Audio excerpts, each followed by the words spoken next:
오늘 우리가 사도행전 20장 우리가 7절부터 16절까지의 말씀을 우리가 함께 봉독을 했습니다. 오늘 우리가 읽었던 이 본문의 말씀을 보면 두 가지 내용으로 구성이 되어 있는 것을 우리가 알게 됩니다. 첫 번째는 유두고 사건을 통해서 드로아 교회의 형제 자매들이 위로를 받았다라는 내용이고요. 두 번째는 마케도니아를 떠난 바울의 이후의 여정이 간략하게 소개가 되고 있습니다. 먼저 유두고 사건부터 우리가 조금 살펴보도록 하겠습니다. 성경의 말씀을 보면 바울 일행은 빌립보에서 유월절을 보내었습니다. 그리고 난 다음에 이제 배를 타고 드로아로 건너왔는데요. 성경의 말씀을 보니까 닷새나 걸렸다 그럽니다. 아마도 역풍이 불었던 것 같습니다. 그래서 어렵게 드로아에 도착한 바울 일행은 이 드로아에서 일주일 동안을 머물게 됩니다.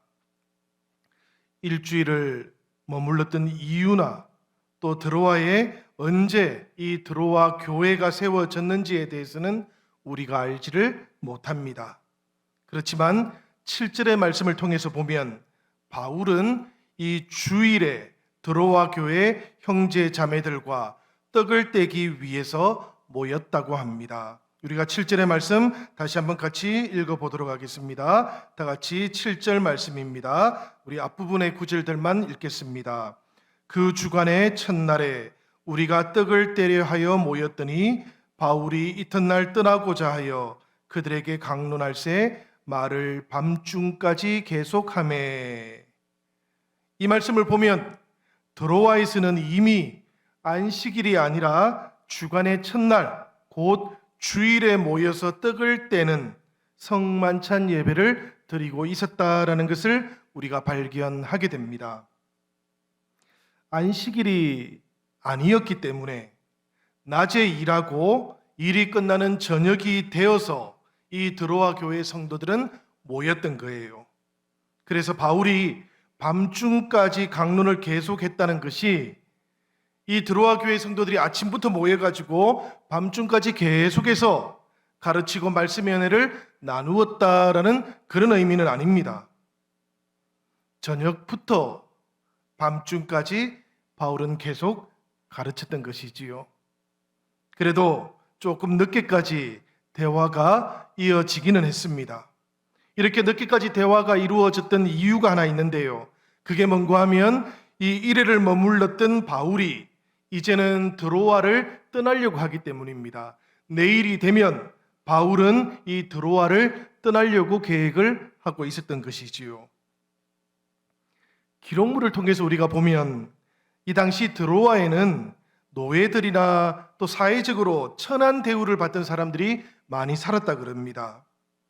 그리고 이 노예들 가운데에서도 복음을 받아들이고 드로아 교회에서 형제 자매들이 된 사람들이 있었습니다. 그 가운데 한 사람이 바로 유두고라고 하는 청년이었을 것으로 아주 강하게 추정을 하고 있습니다. 이 유두고라는 사람, 이 사람의 이름이 본래는 유티쿠스라는 이름인데요. 이 이름은 당시에 노예들이 사용했던 이름이라 그럽니다. 그러니까 유두고라는 이 청년은 드로아에 있던 노예 가운데 한 사람이었던 것이고요.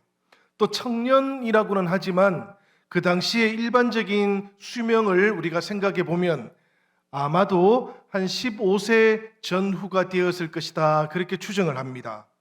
그러니까 14, 15세 정도 되는 노예 출신의 이 유두고라는 형제가 드로아 교회에 있었다라는 이야기예요. 그런데 바울이 주일날 그렇게 모여가지고 드로아의 형제 자매들과 말씀을 나누는 그 밤에 예기치 않았던 일이 일어나고 말았습니다. 이 유두고가 삼청에서 그만 떨어져 버린 것이었어요. 사실은 하루 종일 일을 하고 힘든 일을 하고 난 다음에 저녁에 그 피곤함에도 불구하고 영적인 체험을 위해서 예배의 자리로 나왔던 것이지요. 그런데 그만 이 강론이 그리고 대화가 밤 늦게까지 이어지니까 그만 졸다가 3층에서 떨어져 죽어버렸던 것입니다. 생명의 복음을 나누던 자리가 순식간에 죽음의 자리가 되고 말았던 것이지요. 예배의 자리가 순식간에 비극의 자리가 되고 말았습니다. 그 자리에 있던 모든 사람들이 다 슬퍼하고 당황하고 있었는데 말씀을 강론하고 있던 바울이 내려왔습니다. 그리고는 말씀을 보니까 유두고 위에 엎드려서 그 몸을 안고 살려내었다 그래요. 10절의 말씀입니다. 10절의 말씀을 보면 이렇게 되어 있지요.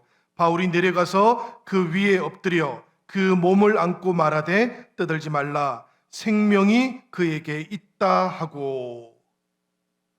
여러분, 이 말씀 속에서 오늘 우리는 바울이 유두고 위에 엎드려서 그를 안았다라고 하는 이 구절에 주목해 보려고 합니다.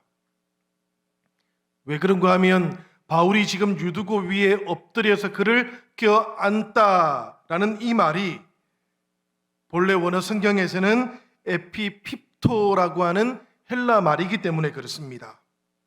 이 에피핍토라고 하는 헬라 말은 성경에서는 이렇게 사용이 되고 있습니다. 죽음과 같이 인간의 한계를 뛰어넘어서 사람이 도저히 손을 쓸 수 없는 그런 절망의 때에 임하시는 하나님의 은혜와 능력을 표현할 때 이 에피핍토라는 단어가 성경에서는 사용되고 있어요. 제가 주석서를 통해서 이 에피핍토라는 단어를 계속 한번 그 용례를 찾아보았습니다.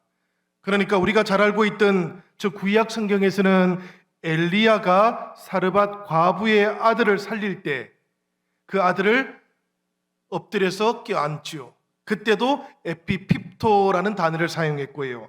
또 마찬가지로 엘리사가 수넴 여인의 죽은 아들을 살려낼 때도 이 에피핍토라는 단어가 사용이 돼요. 사도행전 우리가 이미 공부를 했습니다마는 사도행전 10장에서도 이 단어가 사용이 됩니다. 베드로가 고넬료의 집에 가서 설교하는 장면에 보면 이 단어가 나오는데요. 베드로가 10장 43절에서 예수님을 믿는 모든 사람들은 다 주님의 이름을 힘입어서 제사함을 받게 된다라고 설교할 그때에 성령이 이 고넬료의 집에 있던 모든 사람들에게 내려오는 장면이 있습니다. 성령이 모든 사람들에게 내려온다라고 표현할 때 그때도 성경은 이 에피핍토라는 단어를 사용했어요. 그러니까 이 말을 그대로 표현해 보면 이런 겁니다. 베드로가 제사함을 설교할 때 말씀을 듣는 모든 사람들에게 성령이 내려와서 그 집에 있던 모든 사람들을 껴안았다라는 이런 의미지요. 중요한 에피핍토에 대한 또 다른 용례가 하나 있습니다. 그게 어디에 나오는가 하면 누가복음 15장에 나오고 있어요. 누가복음 15장은 우리가 잘 아는 말씀입니다. 바로 탕자가 아버지의 집으로 돌아오는 장면이에요. 이 장면에도 이 에피핍토라는 단어가 사용이 됩니다. 탕자는 절망적인 마음을 가지고 있어요. 그래서 아버지의 집으로 돌아오고 있기는 하지만 받아들여질지 혹은 버림받게 될지 알 수 없는 상황에서 아버지의 집으로 돌아오고 있는데 멀리서 그 아들이 돌아오고 있는 모습을 발견하고 난 아버지는 달려 나갔다 그럽니다. 사실은 이 부분도 재밌어요.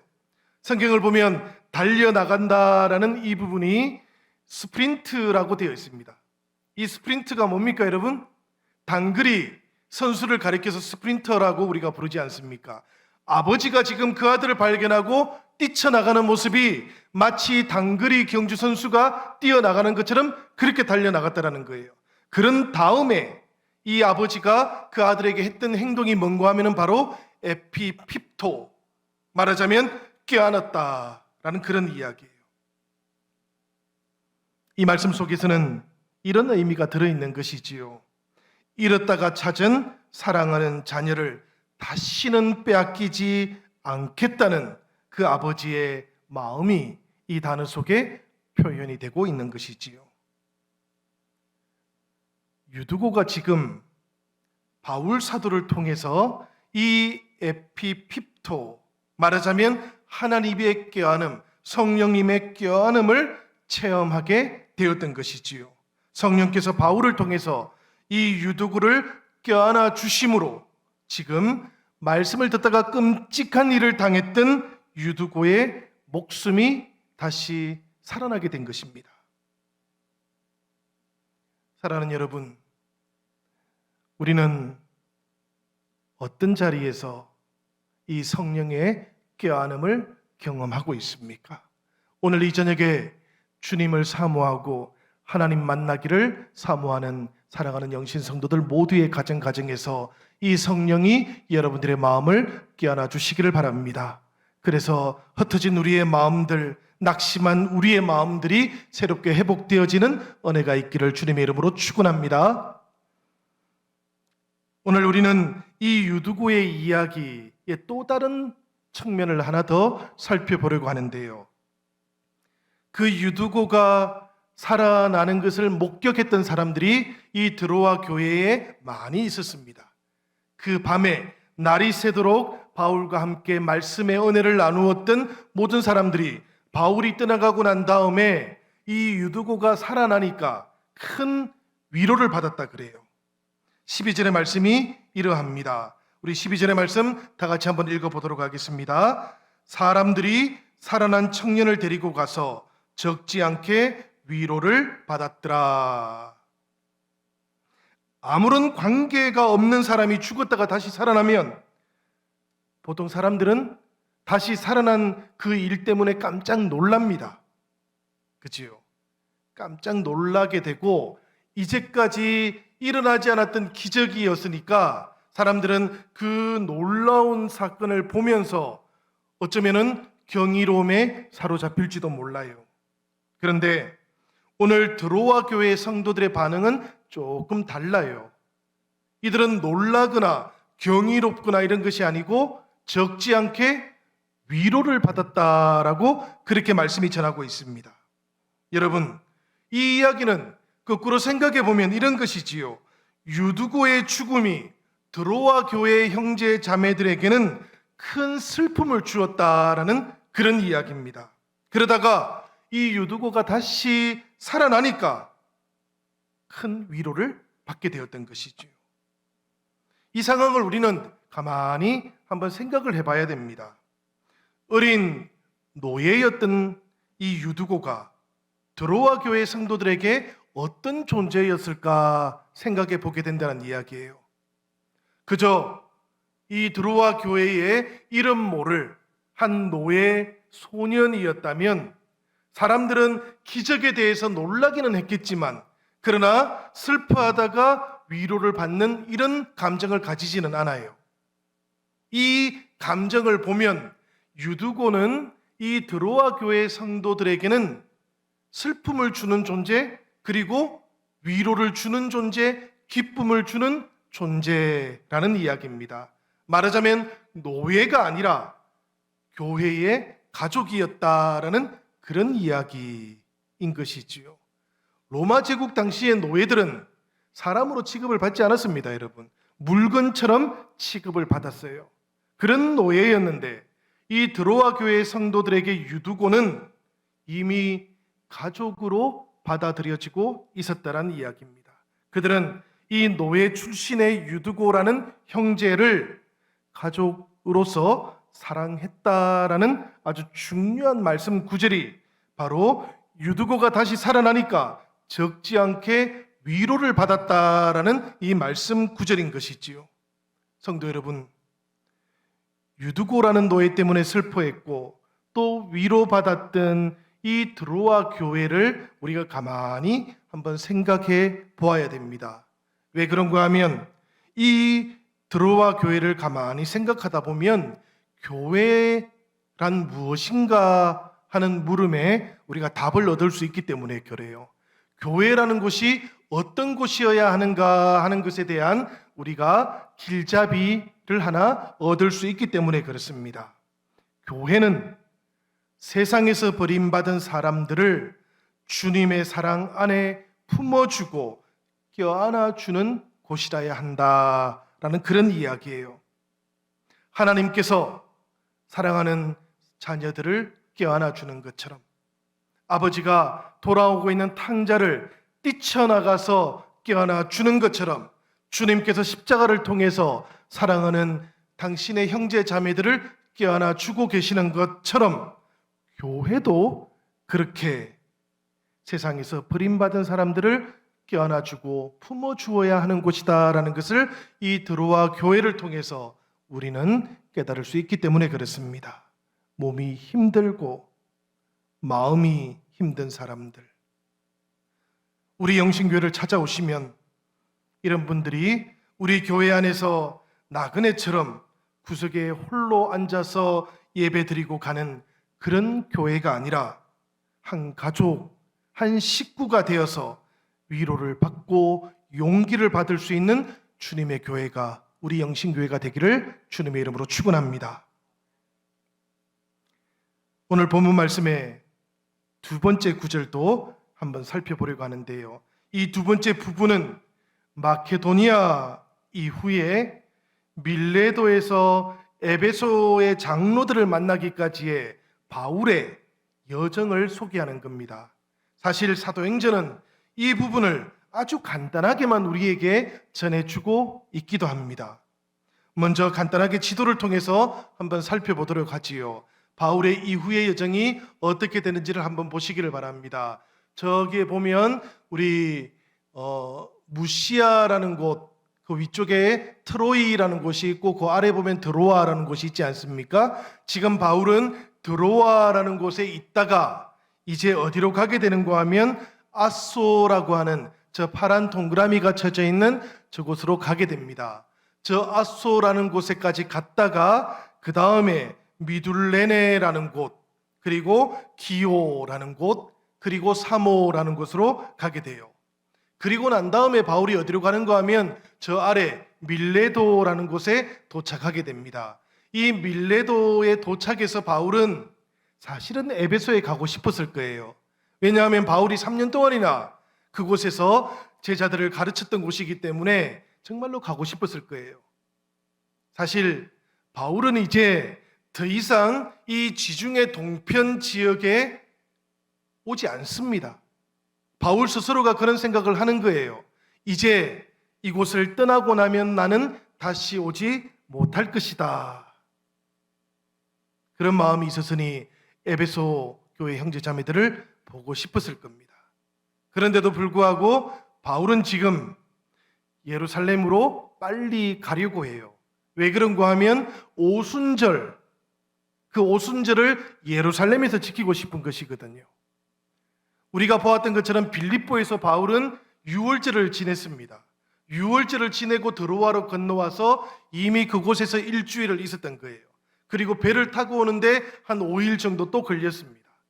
여러분, 이 유월절부터 오순절까지가 며칠입니까? 50일이지요. 그래서 오순절 아닙니까, 여러분? 그 가운데 이미 바울은 유월절 축제를 빌립보에서 지냈기 때문에 시간을 이미 조금 보내었고요. 그리고 바다를 건너오는 동안 5일을 또 보내었고, 그리고 드로아에서 또 일주일을 보냈던 거예요. 벌써 시간이 지나가고 있는 겁니다.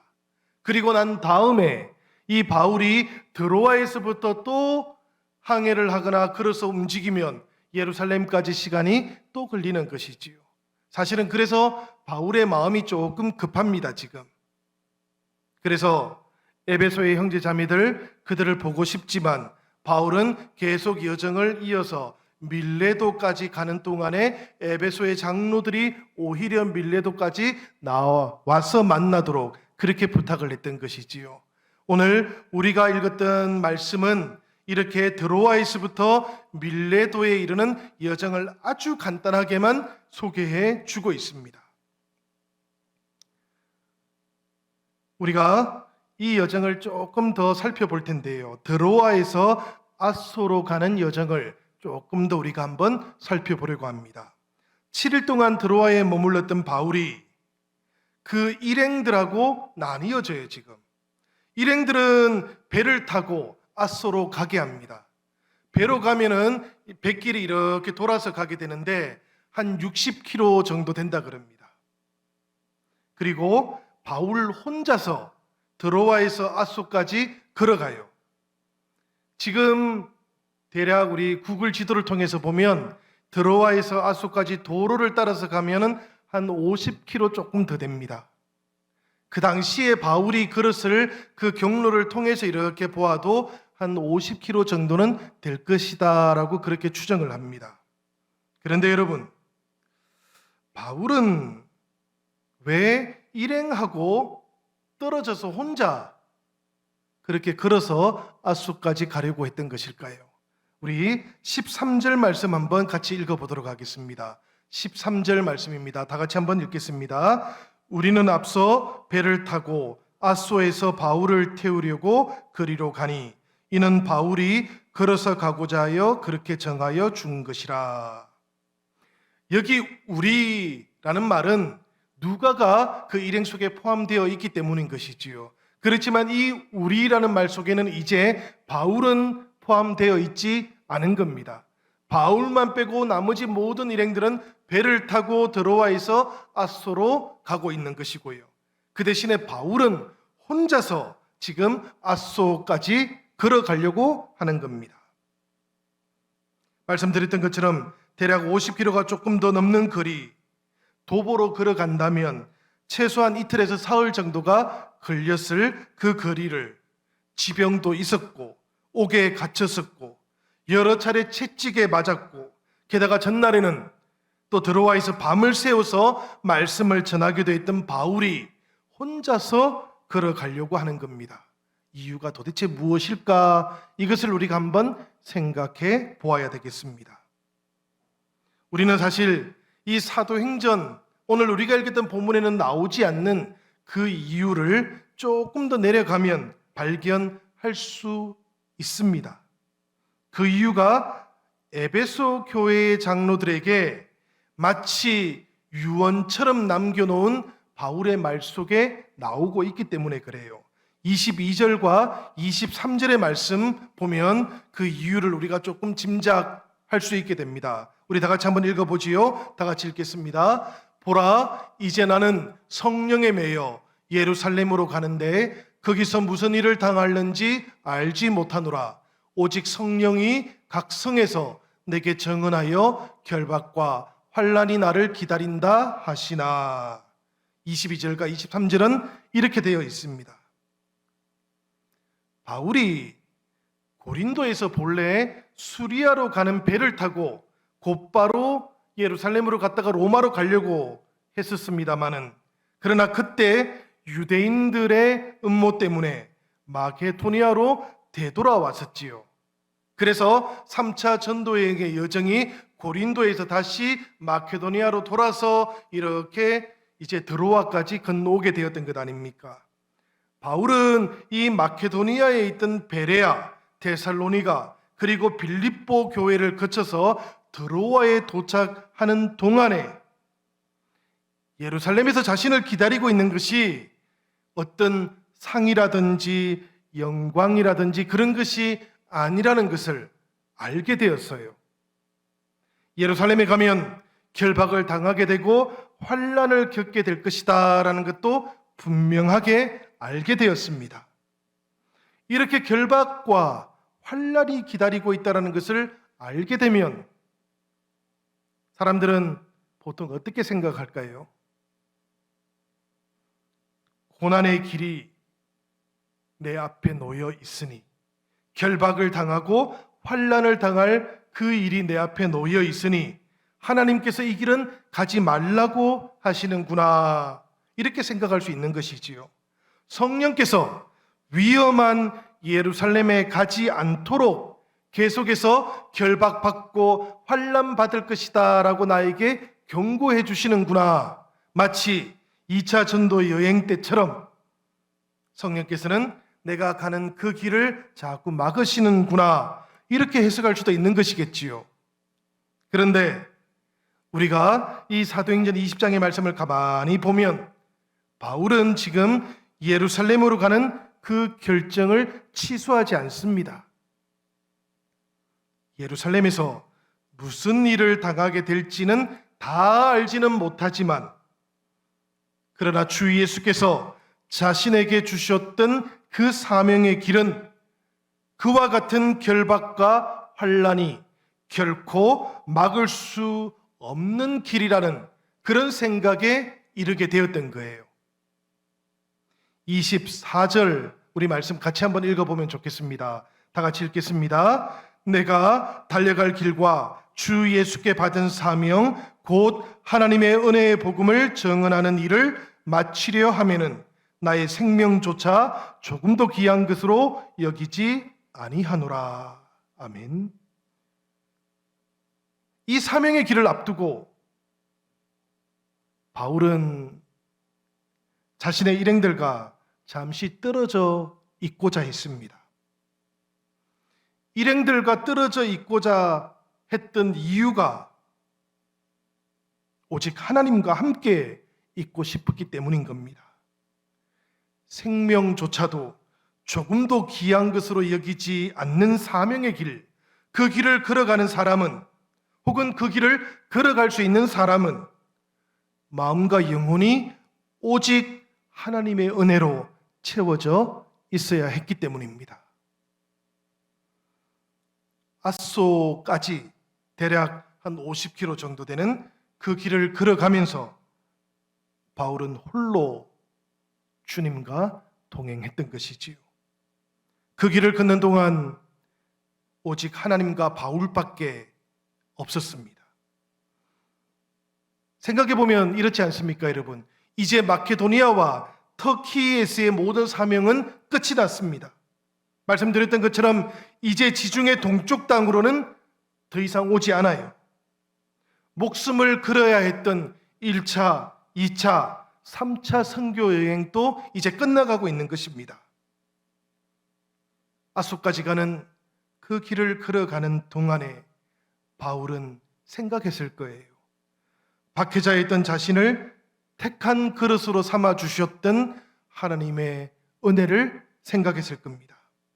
그 하나님의 은혜가 너무나 또렷하게 보였던 것이지요. 수많은 그 선교지에서는 끊임없이 대적자들 앞에서 복음을 전하기 위해서 힘겹게 싸워야 했고, 복음을 전하는 동안 자신도 지켜야 했고, 또 때로는 이제 막 새롭게 세워져 가고 있는 교회도 돌보아야 했기 때문에 바울은 자신을 돌아볼 여력이 별로 없었습니다.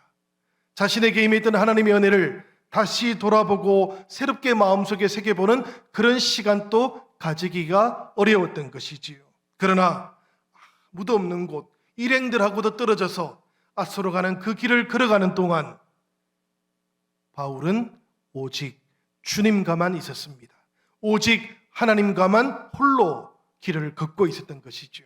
그 길을 걸어가는 동안 바울은 자신이 바로 죄인 중에 괴수였다라는 것도 다시 기억하게 되었고요. 그런 자신을 이방인과 모든 임금들과 그리고 유대인들을 위해서, 이스라엘 백성들을 위해서 택한 그릇으로 삼으신 하나님의 은혜가 또렷하게 느껴지게 되었던 겁니다. 주마등처럼 이제까지 걸어왔던 그 모든 선교지들을 이렇게 생각하다 보니 성령님을 통해서 하나님께서 행하셨던 놀라운 순간들이 하나씩 하나씩 떠오르기 시작했습니다. 수많은 결박과 환난 속에서도 성령에 매여서 그 길을 지나왔다라는 것을 바울은 깨닫게 되었던 것이지요. 바울은 스스로의 힘으로 그 많은 길을 거쳐온 것이 아니었던 겁니다. 수많은 결박과 환난이 이미 선교지에서부터 있어 왔고, 그 모든 결박과 환난의 자리들 가운데에서도 바울은 자신이 이미 성령에 매여 있었다라는 것을 새롭게 깨닫고 나니까 이제 결박과 환난이 기다리고 있는 예루살렘, 그곳으로 가는 그 사명의 길에서도 성령께서 자신을 꼭 붙잡아 주실 것이라는 확신을 가지게 되었던 겁니다. 그래서 바울은 그렇게 고백하는 것이지요. 보라, 이제 나는 성령에 매여 예루살렘으로 가는데. 사랑하는 여러분, 바울이 지금 어떻게 고백하는 겁니까? 내가 지금 예루살렘으로 가는데 거기서 무슨 일을 당하는지 알지 못하노라 라고 고백하지만, 바울은 한 가지 아는 것이 있는 거예요. 이제 그게 뭔가 하면은 자신이 이미 성령에 매여 있다라는 것이죠. 저는 이 말씀을 우리가 꼭 기억해야 된다고 믿습니다. 오늘 우리가 살아가는 동안, 신앙의 길을 걸어가고 성도의 삶을 살아가는 동안 우리는 어디에 매여 있는 겁니까? 염려 가운데 매여 있습니까? 아니면 우리들이 추구하는 세상의 성공에 매여 있는 것입니까? 우리가 어디에 매여 있는지를 잘 돌아볼 수 있어야 되겠습니다. 바울은 지금 저 결박과 환난만이 기다리고 있다고 성령께서 계속해서 일깨워 주고 있는 그 예루살렘 사명의 길을 걸어가면서 단 한 가지, 나는 성령에 매여서 예루살렘으로 간다고 그렇게 우리에게 알려주고 있는 것이지요.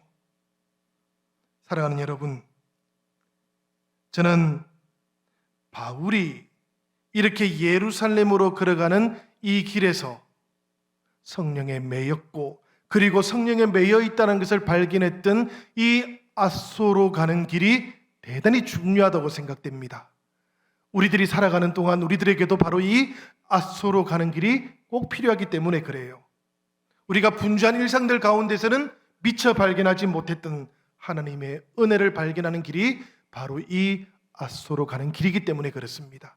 사람들과 함께 있는 동안에는 미처 깨닫지 못했던 나의 모든 인생들 가운데 찾아와 주셨던 그 하나님의 은혜를 또렷하게 발견하는 길이 바로 이 앗소로 가는 길이기 때문에 그렇습니다. 이 앗소로 가는 길을 가지고 있는 사람들은 은혜에 사로잡히는 사람들입니다. 이 앗소로 가는 길을 가지고 있는 사람들은 성령에 매여서 하나님의 은혜 가운데 사명의 길을 걸어갈 줄 아는 사람들입니다. 바울은 바로 이런 길을 가지고 있던 사람이었어요. 우리가 지금 코로나19 이 바이러스 때문에 사람들로부터 떨어져 있습니다. 우리가 원하지는 않았지만, 그러나 우리는 지금 사람들로부터 잠시 거리를 두게 되었습니다. 이 거리를 두고 있는 이런 상황들 속에서 사랑하는 여러분, 이 시간들이, 우리가 머물러 있는 이 공간이 하나님과 홀로 만나는 앗소로 가는 길이 되기를 바랍니다. 그리고 이 길 속에서 하나님의 은혜를 새롭게 묵상해 보시기를 바랍니다. 이제까지 하나님께서 나의 모든 인생 여정 가운데 어떻게 찾아와 주셨는지, 결박과 환난이 있다 할지라도 우리가 어떻게 성령에 매여서 이제 여기까지 오게 되었는지도 돌아볼 수 있기를 바랍니다. 사랑하는 형제 자매들과 함께, 사랑하는 우리 교회의 지체들과 함께 행복하고 기쁘게 신앙생활을 하는 동안에는 미처 생각해보고 돌아보지 못했던 하나님과 나만의, 우리들 자신만의 아주 은밀한 은혜의 이야기들이 있을 줄로 생각이 됩니다. 사랑하는 여러분, 이 시간을 선용하시기를 바랍니다. 그리고 이 모든 나누어져 있고 떨어져 있고 홀로 고립되어 있을 것 같은 이 시간이 하나님과 함께 만나서 하나님과 함께 은혜를 회복하고 우리의 신앙도 하나님 안에 더욱더 뿌리를 깊이 내리는 그런 시간들이 되시기를 주님의 이름으로 기원합니다. 사랑하는 성도 여러분, 말씀드린 것처럼 우리들 모두에게는 이 앗소로 가는 길이 꼭 필요합니다. 일행들과 함께 있을 때 기쁘고 행복하지만 우리들 모두는 하나님과 더 깊이 만나고 하나님과 처음 만났을 때의 그 감격을 회복해야 하는 사람들이기 때문에 그렇습니다. 오늘 이 저녁에 바울이 걸어갔던 이 앗소로 가는 길, 우리들 모두에게도 새롭게 우리가 회복되어지고 그 길을 통해서 하나님과 새롭게 만나는 은혜가 있기를 우리 주님의 이름으로 축원합니다. 이제 우리 다 같이 우리 찬송하도록 하겠습니다.